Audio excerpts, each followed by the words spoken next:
It was the summer of 1978, and Los Angeles was glowing with its usual mix of glamour and illusion. Neon lights bounced off car hoods and movie posters filled Sunset Boulevard, promising dreams to anyone brave enough to chase them. In the middle of it all was Evelyn Hart, a face everyone seemed to know even if they'd never met her. She was only 27, yet her face had already been on magazine covers, her name whispered in the same breath as the biggest stars of her time. Evelyn had that rare kind of beauty that didn't seem to belong to any one era.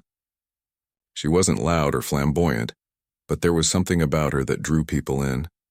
The quiet mystery, the distant look in her eyes, as if she were watching life from another world. Directors loved that. Audiences loved that. Hollywood, though, loved it most of all, until it didn't. She had come to Los Angeles 5 years earlier, just another hopeful actress with a suitcase full of dreams. Her first few months were rough, small roles, late rent, and long nights rehearsing lines for auditions that led nowhere. But then almost overnight, she was everywhere. Her breakout role in a low-budget indie film, Whispering Walls, had captured critics' hearts. The story of a lonely woman trapped in a decaying mansion mirrored something real about her, something people could feel but not name. After that, the offers poured in. She starred in 3 more films in just 2 years, worked with respected directors, and was nominated for several awards. But the fame didn't seem to fit her the way it fit others. At red carpet events, while others posed and laughed under the flashes of cameras, Evelyn always looked a little out of place, polite, smiling, but distant. She spoke softly in interviews, giving short, careful answers. People said she was shy. Others said she was hiding something. Behind the camera, rumors followed her like shadows. Some said she had trouble on set. Others said she turned down too many roles, angering producers who wanted to shape her into the next Hollywood icon. There were whispers of tension with a powerful producer who had helped her early in her career. But in those days, such whispers rarely made it into print. Hollywood had a way of burying stories that might hurt the illusion. Evelyn lived in a small Spanish-style home tucked away in the Hollywood Hills. From her back patio, you could see the city stretching endlessly below. All lights, all noise, all hunger. Neighbors said she often sat out there late at night just watching. Sometimes they heard her playing an old record, a song that repeated again and again. It was as if she was waiting for something, or someone. In early July of that year, Evelyn's closest friend, a costume designer named Laura, noticed something strange. Evelyn had become quieter than usual, missing appointments and skipping meetings. She stopped returning calls. When Laura finally visited her house, Evelyn seemed distracted, her eyes darting to the windows every few minutes. She said she was just tired, that she needed to get away for a while. But there was something uneasy in her voice, a tremor that didn't sound like exhaustion. A few days later, Evelyn attended a charity event downtown. It was her last public appearance. Photographers snapped pictures as she smiled beside other stars, her silver gown glowing under the lights. To anyone else, she looked radiant, graceful, untouchable. But one photo, taken just as she turned away from the camera, showed something different. Her expression blank, her eyes distant, as if she were already somewhere else in her mind. By the end of that month, she was gone. At first, no one realized she had disappeared. Hollywood was full of people who came and went without explanation. When Evelyn didn't show up to a scheduled meeting, her agent assumed she'd taken an unannounced vacation. When she missed a film premiere, people said she'd gotten sick. Weeks passed before anyone began to wonder aloud where she was. A reporter from a small entertainment paper called her house. No answer. A delivery driver said her car wasn't in the driveway. Her mailbox filled up with letters, fan mail, and bills. Neighbors noticed her lights stayed off, but in Hollywood Hills, privacy wasn't unusual. People minded their own business. When the rumors started, they spread fast. One tabloid claimed she'd been seen boarding a flight to Paris under another name. Another said she'd fallen in love with a mysterious man and left everything behind. A more dramatic story claimed she had a breakdown and checked into a private clinic. The wildest rumor, the one that stuck, said she'd been caught up in something dangerous and fled for her life. But the police never listed her as missing. There was no family nearby to report it, and her studio insisted she had chosen to step away from the spotlight. Her agent eventually gave a statement. Evelyn Hart has decided to take an extended break from acting to focus on her personal life. No one questioned it too deeply. Stars disappeared all the time, only to reappear a year later with a new look, a new name, and a new story. Everyone assumed Evelyn would too. Only Laura refused to believe it. She went back to Evelyn's house several times. The doors were locked, the curtains drawn. From the window she could see a half-finished cup of tea still sitting on the kitchen counter, covered in dust. The script Evelyn had been working on lay open on the table, a note scribbled in the margin. "The walls always remember." That line haunted Laura for years. She told a few people, but no one cared to listen. By the time the 1980s arrived, Evelyn Hart was already a ghost in Hollywood's memory. Her films faded from theaters, replaced by new stars and new scandals. Occasionally someone mentioned her name in interviews, always with a sigh, always with that same sentence. She had so much ahead of her. Shame she couldn't handle it. Every once in a while, someone would claim to have seen her. A woman with Evelyn's eyes working at a cafe in Mexico, or a quiet stranger in Rome. None of those stories were ever proven true, but they kept her legend alive. People loved a mystery more than a tragedy, and Evelyn's story became just that. A story. As the years passed, her house changed owners. Some said it was cursed. The hillside around it had begun to shift slightly with every rainstorm, small cracks forming in the driveway. A few people claimed they heard strange noises at night, like footsteps or music drifting through the walls. But no one paid much attention. The world had moved on. By the late 90s, a new generation of film fans barely knew her name. Her films existed on grainy VHS tapes, tucked away in dusty rental stores. To them, she was just another forgotten actress from a time long gone. But there were still those who remembered her, people who had known her, worked with her, or admired her from afar. They spoke of her as if she had never truly left, as if the city itself still carried pieces of her somewhere deep beneath its glittering surface. And they weren't wrong, because while everyone believed Evelyn Hart had fled Hollywood, the truth was buried much closer than anyone could have imagined. It lay hidden beneath the same hills where she once sat under the stars, silent, waiting, for 22 long years. Years passed, and Evelyn Hart's name began to fade like an old movie poster left in the sun. By the early 1990s, she was a memory that only a few older film lovers still spoke about. The industry had changed. The city had changed. But for one man, her story never stopped echoing. A journalist named Jack Merrill. Jack had been a young reporter when Evelyn vanished. Back then, he'd been assigned to cover film premieres and gossip columns. But he'd always been more interested in the people behind the headlines than the headlines themselves. He'd interviewed Evelyn once, just months before she disappeared, and something about her had stuck with him. She was polite, yes, but she had seemed frightened. Not in an obvious way, but like someone who'd built a wall between herself and the world and was watching carefully for cracks. That memory stayed with him long after her story stopped making news. While others moved on, Jack kept a small file on her. Newspaper clippings, old magazine interviews, photos from her films, a copy of that last article he'd written about her, folded and yellowing at the edges. He didn't know why he kept it. Maybe because the mystery of her vanishing had never felt right. People don't just disappear without someone noticing, not someone like Evelyn. By the mid-1990s, Jack was semi-retired, living in a quiet apartment overlooking the city. He wrote occasionally for small publications, mostly nostalgic pieces about the golden years of Hollywood. Every now and then, someone would mention Evelyn in passing, usually in a "Where Are They Now?" segment. Jack always noticed. He'd tune in, listen to the recycled rumors, and shake his head. They all said the same thing, that she'd run away from fame, that she'd cracked under pressure.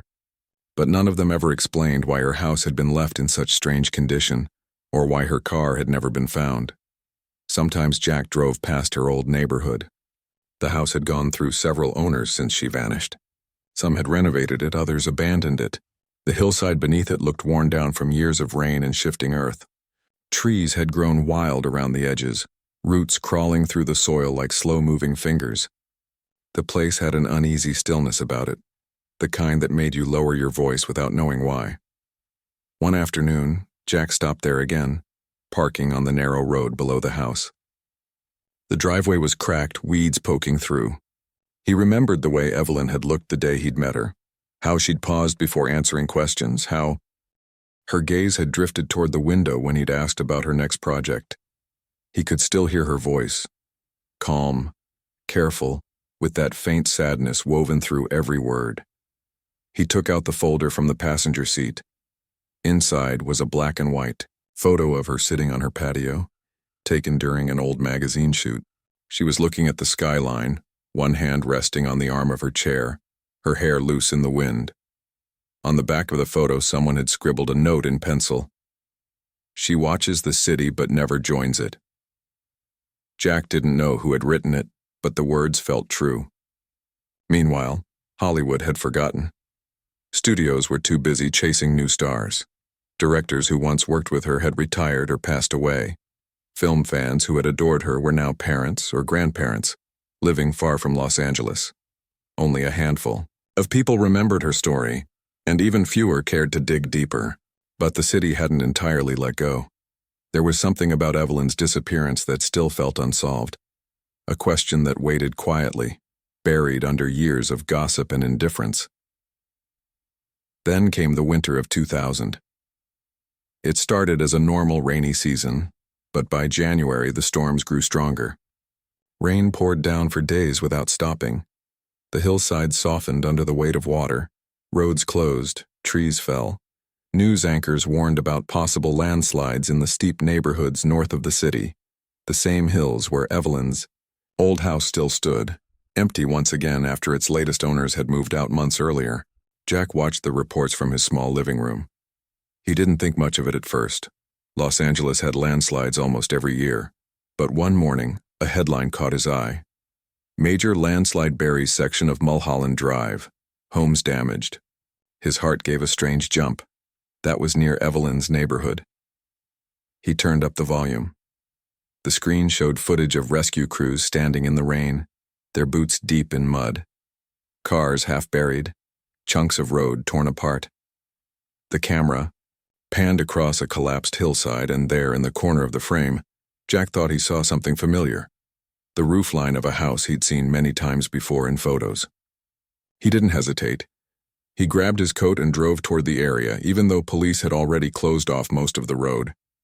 He parked as close as he could and walked the rest of the way, the rain soaking through his shoes. From behind a barricade, he could see the hillside, or what was left of it. Entire sections had fallen away, leaving a jagged scar of earth and debris. Rescue workers were still digging, trying to clear a path. That's when he heard one of them shout. The sound cut through the rain. A small crowd of reporters had gathered by then, their cameras aimed at the mud. Jack pushed forward until he could see. A rescuer was waving toward a dark shape emerging from the soil, the corner of a car, its metal rusted but still recognizable. Someone near him muttered, "That looks like an old model, maybe from the 70s. Jack's chest tightened. His mind flashed to Evelyn's car, a silver sports coupe she had driven everywhere during her brief rise to fame. The make, the color, it all fit. He didn't want to believe it, but the thought rooted itself in his mind and refused to leave. He spent the next few days glued to the news. As crews cleared more of the landslide, they uncovered the rest of the vehicle. Inside, investigators found skeletal remains. The license plate, once cleaned, confirmed the car had belonged to Evelyn Hart. The story spread fast. Within hours, the internet lit up with her name. Evelyn Hart found after 22 years. Hollywood mystery solved by storm. Television stations replayed her old interviews, her movie clips, her last red carpet appearance. Suddenly, the forgotten star was everywhere again. But for the worst reason. Jack sat in silence, watching it all unfold. He felt a strange mix of sorrow and relief. The mystery that had haunted him for decades finally had an answer, or at least part of one. But even as reporters claimed closure, he knew it wasn't over. There were too many unanswered questions. How had her car ended up buried under a hillside near her own home? Why had no one looked there before? And most of all, had she really been trying to flee, or had someone made sure she couldn't? The police reopened the case.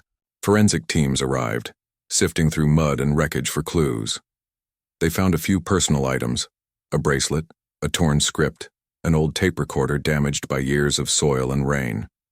It was as if time itself had tried to hide her story, but couldn't keep it buried forever. For Jack, it was more than a news story. It felt personal. He drove up to the site again, now surrounded by caution tape and flashing lights. Reporters stood behind barriers, shouting questions at the officers. He stood quietly at the edge, watching, as investigators carried evidence bags to their vans. Rain had stopped, but the air still smelled of wet earth and broken memories. Somewhere beneath that ground lay the truth, one that had waited 22 long years to be found. And Jack, the man who never stopped wondering, knew this was just the beginning. Because Evelyn hadn't simply disappeared. The city itself had been keeping her secret, and now by accident it had finally spoken. The discovery of Evelyn Hart's car became one of the biggest stories in Los Angeles that year. News channels ran her photos around the clock, the old black and white portraits, film stills from her most famous roles, and that final red carpet picture where she looked like she was already halfway gone. After 2 decades of silence, her name was on every screen again. People who had never heard of her suddenly wanted to know everything. But for those who had lived through the time when she vanished, the story brought something heavier: memories, questions, and guilt. The police now confirmed that the bones found inside the car were indeed Evelyn's. What they couldn't explain was how her vehicle ended up buried under several feet of soil just a short distance from her old home. There were no records of a crash, no sign she had been reported missing. It was as if the ground itself had decided to hide her. Jack Merrill watched the investigation unfold from both a journalist's and a human's point of view. He had covered hundreds of stories in his career, but this one felt different. He had seen her alive. He had talked to her when everyone else only saw her as a headline, and now the truth, whatever it was, had risen from the mud. He felt a strange duty to stay close to it, to make sure Evelyn's story didn't get twisted again by gossip and half-truths. He went to the site nearly every day that first week. Police tape surrounded the area, and officers stood watch as forensic teams worked in the drizzle. From where Jack stood, he could see parts of the hillside still unstable, small pieces of earth sliding down every now and then. The car had been pulled out carefully, its frame eaten away by rust. The windows were shattered, the interior filled with dirt. But inside, among the remains, investigators found something unexpected: a leather handbag, with a few personal items still preserved. The discovery was small, but it gave a glimpse into her last moments. Inside the bag were a silver bracelet, a folded script, and a photograph of her with a handwritten message on the back. "Keep going. You're almost free." No one knew who had written it. Some thought it was a line from a movie. Others believed it was from someone close to her. Jack wrote down everything he saw. Not for publication, not yet, but for himself. He had learned long ago that truth doesn't always arrive in order. It comes in fragments. He started calling people who had once known Evelyn: old directors, makeup artists, journalists, and even the neighbor who used to hear her playing music late at night. Most of them were gone, retired, or reluctant to talk. But a few shared what they remembered. One man, a lighting technician from her last film, said he'd noticed something off about her near the end. "She looked like she wanted to say something," he said over the phone.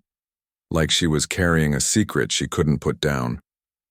Another person, a publicist from her studio, admitted there had been tension between Evelyn and certain executives. "She didn't like being told what to do," the publicist said, especially by men who thought they owned her career. The more Jack listened, the more he felt there was still a hidden part of her story. The official police statement said it was an accident. Maybe she had been driving late at night, and the car had slipped off the road into a ravine later buried by mud. It sounded possible. But Jack had seen the hillside many times before. There was no clear path where a car could have gone off without being noticed, and the fact that the brake lines were reported to be damaged only deepened the mystery. When he learned that detail, Something inside him stirred, a quiet anger. Evelyn hadn't fled, she hadn't simply vanished. Something had happened to her, and for 22 years the world had believed the wrong story. He began to dig into old records. He spent hours in dusty archives, flipping through microfilm reels of newspaper articles from the 1970s. He found her interviews, gossip columns, and production notes from her last movie. There was a pattern, small, disconnected pieces of tension that had gone unnoticed then. A canceled project, a lawsuit that never made it to court, a producer who suddenly left the industry after rumors of misconduct. It was like following footprints in sand, faint but still there. Late one night, Jack sat at his desk surrounded by papers. Rain tapped against his window, the same steady rhythm that had caused the landslide weeks earlier. He looked at Evelyn's old photograph and wondered if she'd known what was coming. Had she tried to tell someone? Had she been planning to run away?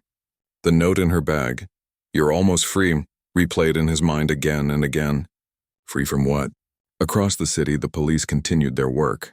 Forensics confirmed the brake lines had been cut intentionally, but there were no fingerprints, no DNA that could survive after so many years underground. It was a dead end in terms of evidence. The detectives gave their press conference, using careful words like "no foul play ruled out" and "investigation ongoing." But the tone suggested they believed the case might never be solved. Jack didn't accept that. He returned to Evelyn's old neighborhood again, walking the narrow road that curved past her property. The house had been damaged by the landslide too. One corner nearly collapsed. Through a broken window he could see the empty rooms, silent except for the wind moving through them. He stepped carefully onto the patio where she used to sit and look out at the city. The view was still beautiful even through the haze. Down below, Los Angeles glittered as if nothing ever stayed buried for long. He thought about the note found inside her home all those years ago, the one Laura had seen on the open script. The walls always remember. Maybe Evelyn had known something that others ignored. Maybe she had tried to leave a clue.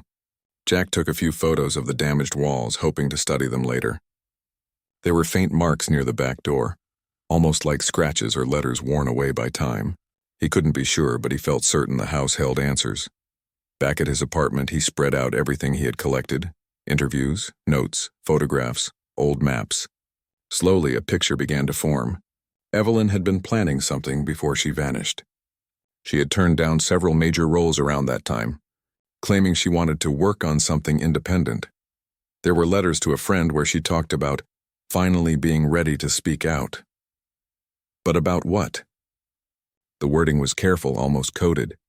Jack reached out to Laura, the costume designer who had once been Evelyn's closest friend. She was older now, living quietly up north, but when he explained who he was and why he was calling, she agreed to talk. Her voice trembled when she spoke about Evelyn. "I always felt she didn't leave by choice," she said. "The last time I saw her, she kept saying she was afraid of being followed. She wouldn't say by who." Her words confirmed what Jack had suspected. Evelyn hadn't run away from Hollywood. She had been trying to escape something inside it. He promised Laura he would find out what really happened. The next morning, Jack called the lead detective on the case. He asked about the bag, the note, and the script. The detective said the items were still being examined. Jack requested to see copies of the reports, but the detective was cautious. "You're not press anymore, right?" he asked. Jack hesitated, then replied softly, "No, just someone who remembers." That night, as he drove home, the city lights blurred through his windshield. He thought about Evelyn's life, the hope, the silence, the mystery. The truth had been buried under dirt and lies for 22 years, but now, piece by piece, it was coming back to the surface. The landslide had uncovered her car, but it had also done something more.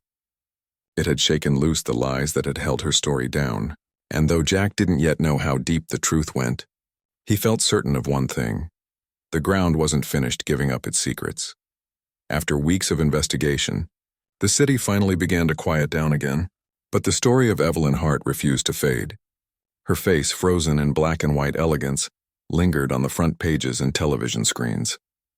People who had once forgotten her now spoke of her as a mystery brought back to life by a storm. But for those closest to the truth, it was only the beginning. The discovery of her car had raised more questions than it answered. There was still the matter of the broken brake lines, the letter in her bag, and the strange note written in the margins of her old script. None of it fit neatly into an accident, and for Jack Merrill it was impossible to stop thinking about what had really happened that night, 22 years earlier. He spent his days visiting the police department, pestering detectives for updates, and his nights piecing together fragments of Evelyn's life. He reread every article ever written about her, every interview, every rumor. The more he studied, the clearer one thing became. Someone had wanted her story to disappear. One afternoon, Jack met again with Laura, Evelyn's old friend. They sat at a small cafe near the coast.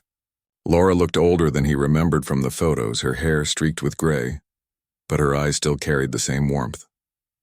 She brought a small box with her, one she had kept hidden for years.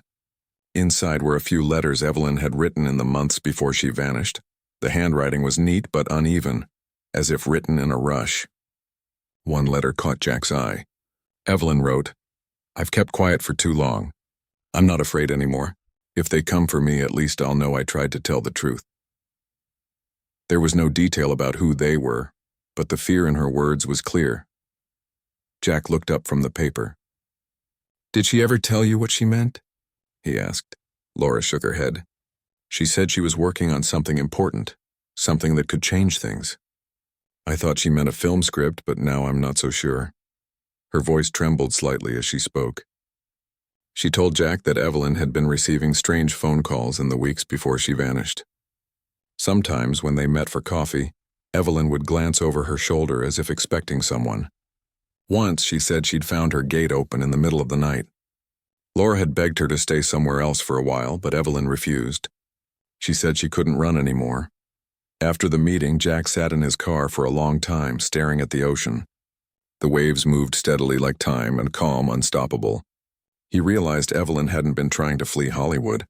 She had been trying to face it. Whatever truth she wanted to reveal had been enough to cost her everything. Over the next few weeks, Jack followed every lead he could. He dug through old court filings, studio contracts, and insurance records. He visited the archives of the local newspaper and found a few small pieces that didn't make sense when viewed alone. But together, they painted a dark picture. Evelyn had been in conflict with a studio executive in the months before her death.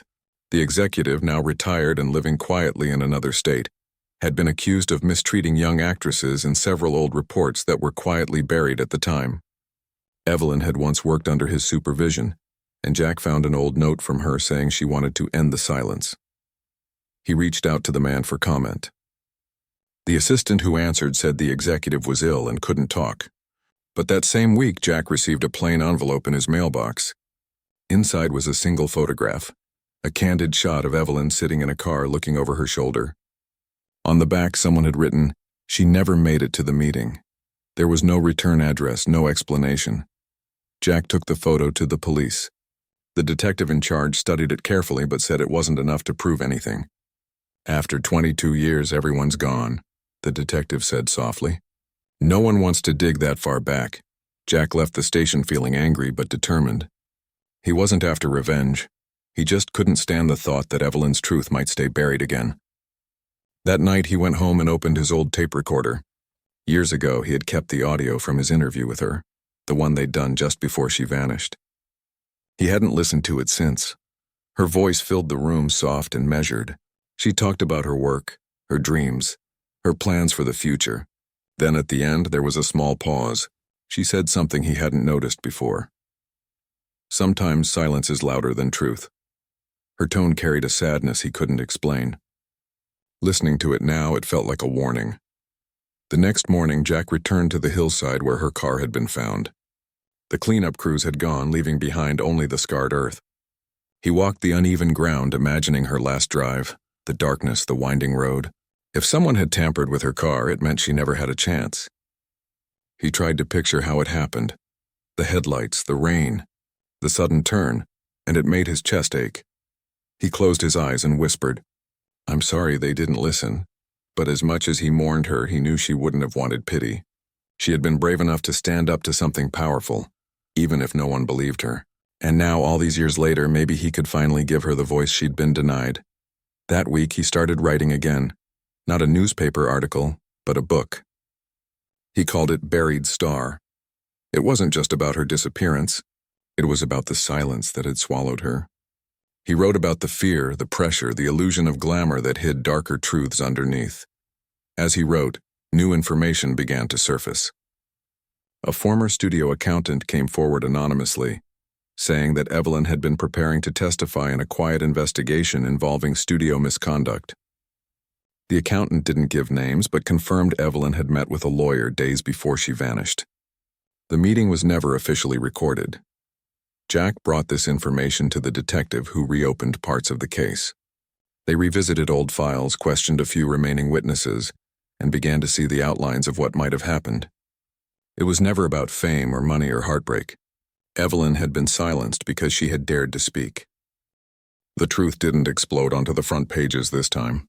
It came slowly, piece by piece, like dawn light creeping over the city. People began to talk again, about how Hollywood had always been a place of both dreams and shadows. Some of Evelyn's old colleagues finally admitted they had suspected something back then, but were too afraid to say it. Others sent messages to Jack, thanking him for telling her story. Months later, Evelyn's remains were laid to rest properly. Laura attended the small ceremony, and so did Jack. There were no cameras, no reporters. Just a few people who had cared for her in life and refused to forget her in death. Someone placed a single white flower on her grave. For the first time in years, it felt like peace. That evening, Jack stood on the same hillside where her house once stood. The city lights shimmered below, and the air carried the faint smell of rain. He imagined her sitting there again, looking out at the view she loved. She didn't run, he whispered to himself. She stood her ground, and in that moment, it felt like the earth itself had finally spoken. Not through a landslide, not through a storm, but through the quiet truth that had been buried too long. But even as the world began to move on again, Jack knew there was still one unanswered question. Who sent that photograph to his mailbox, and why now? It was a reminder that not every secret had surfaced yet.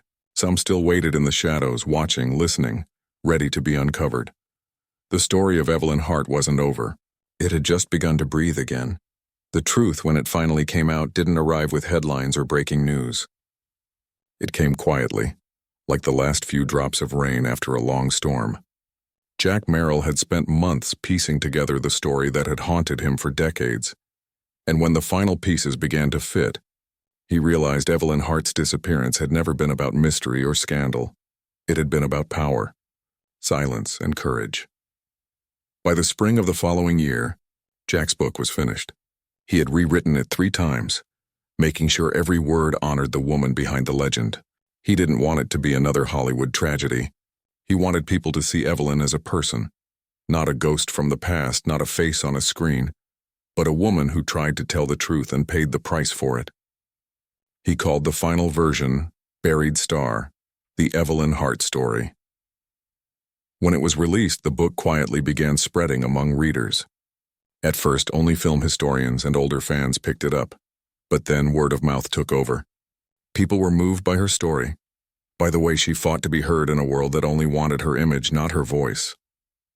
Readers wrote to Jack, telling him how the story made them think about their own silence, the things they never dared to speak about. Soon, journalists began revisiting Evelyn's case again. Documentaries were made. Old interviews were re-aired. Even the police reopened their investigation one final time, encouraged by new public interest. They confirmed that foul play had likely been involved, but the person responsible was long gone. The studio executive who had once controlled her contract had passed away the previous winter. There would be no courtroom, no confession, no justice in the way people expected. And yet there was still a kind of justice in the truth itself. Evelyn's name was cleared. The tabloids that once mocked her disappearance published quiet apologies. Film critics revisited her work, writing about the depth of her performances, the sadness in her eyes, and the strength she carried in silence. Young actors began mentioning her as an influence again. Her story, once buried, was alive. Jack watched all this unfold with mixed feelings. He was proud that people finally knew the truth, but part of him still wished he could have found it sooner. He often thought about what Evelyn's life might have been if someone had listened to her back then. Maybe she would have made the film she dreamed of. Maybe she would have grown old surrounded by friends.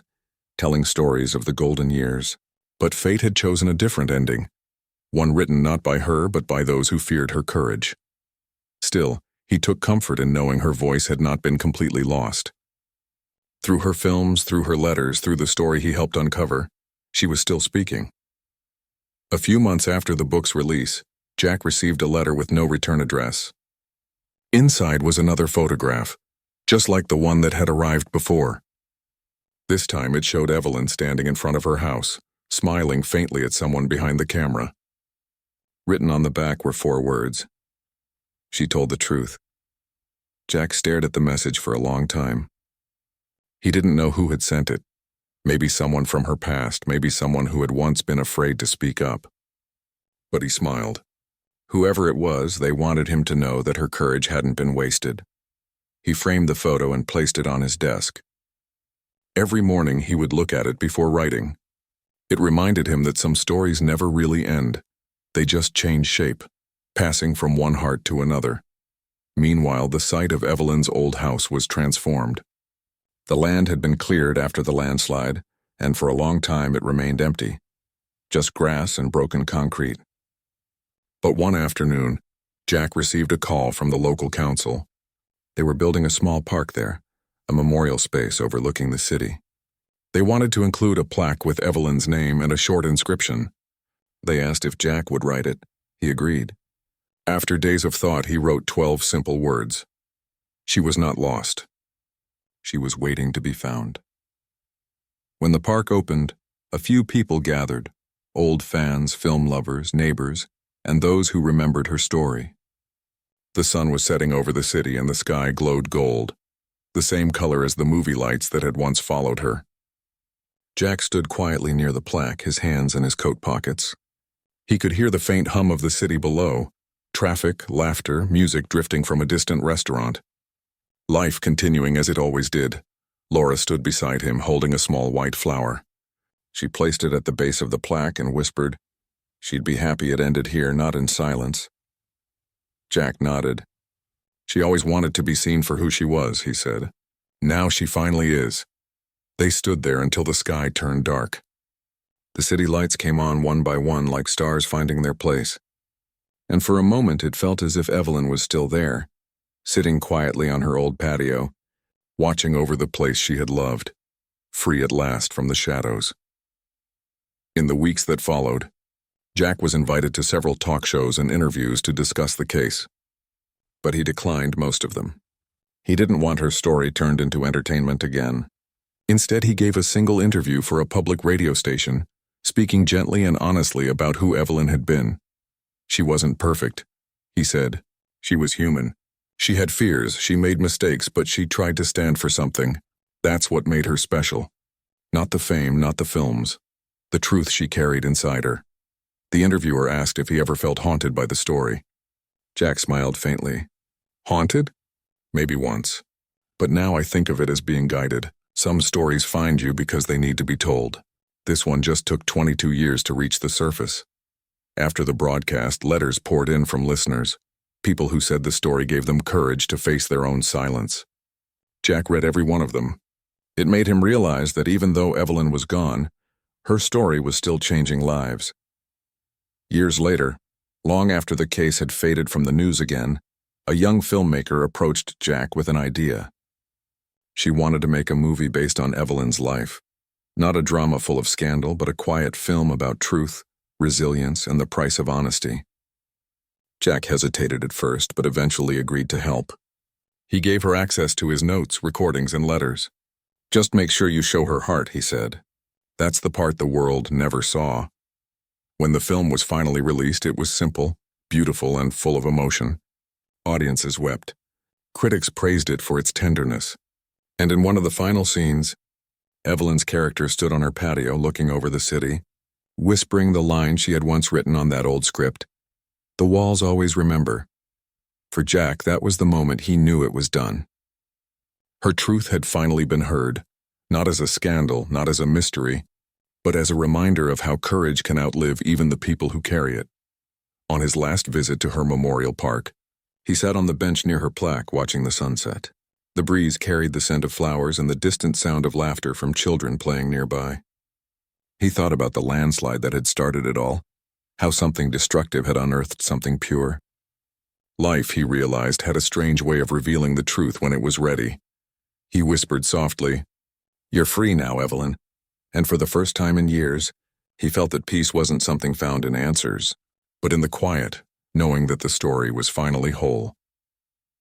The city lights began to glow again, one by one, and down in the distance, the stars reflected on the hills, shining gently over the place where Evelyn Hart's silence had once lived, and where at last her voice would never be forgotten.